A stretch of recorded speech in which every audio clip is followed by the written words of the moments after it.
Once upon a time in a faraway kingdom, a queen sat by her window during winter. As snowflakes drifted down, she pricked her finger and 3 drops of blood fell onto the white snow. She thought, "I wish for a daughter with skin as white as snow, lips as red as blood, and hair as black as ebony." Soon, the queen gave birth to a baby girl who was just as she wished, and she named her Snow White. Sadly, the queen died shortly after, and the king remarried a woman who was beautiful but vain and cruel. This new queen, Snow White's stepmother, owned a magical mirror. Every day she asked, "Mirror, mirror on the wall, who is the fairest of them all?" And the mirror always replied, "You, my queen, are the fairest of them all." But one day, the mirror gave a different answer.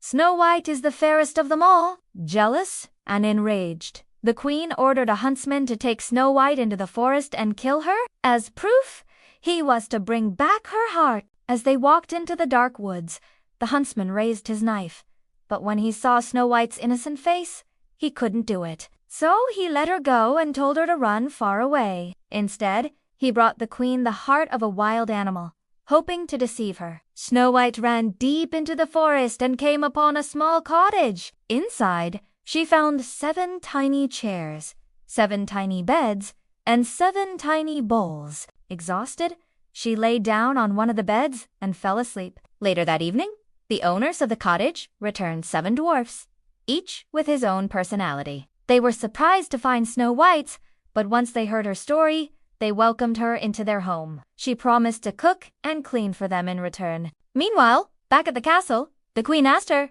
"Mirror again.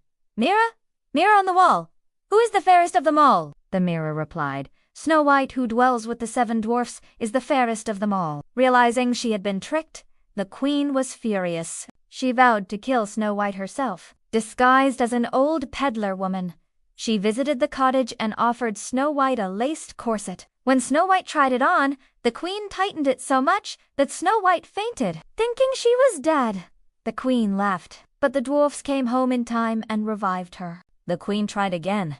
Next, she brought a poisoned comb, which she placed in Snow White's hair. Snow White collapsed once more, but again, the dwarfs returned in time and removed the comb, saving her life. Enraged, the queen made one final, wicked plan. She crafted a poisoned apple, red and glossy on one side, laced with death. Disguised as a sweet old woman, she offered it to Snow White. Snow White hesitated, but the woman took a bite from the white side and offered the red side to her. Snow White bit into it and fell down, lifeless. This time, the dwarfs couldn't revive her. Believing her dead, they placed her in a glass coffin and put it in the forest. Seasons passed, and all who saw her said she looked like she was only sleeping. One day, a prince rode by and saw her. He was enchanted by her beauty and begged the dwarfs to let him take her to his castle. As his servants carried the coffin, they stumbled, jarring the piece of poisoned apple from her throat.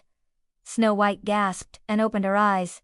She was alive. The prince was overjoyed and asked her to marry him. Snow White agreed, and a grand wedding was held. The wicked queen, still obsessed with being the fairest, asked her mirror once more. The mirror replied, "You, my queen, are fair. It is true, but the young queen is 1,000 times fairer than you." Raging with jealousy, the queen came to the wedding only to realize the bride was Snow White.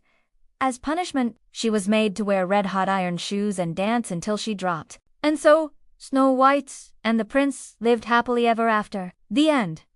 Okay guys, that's all for today. If you liked this story, please give me a thumbs up. See ya next time!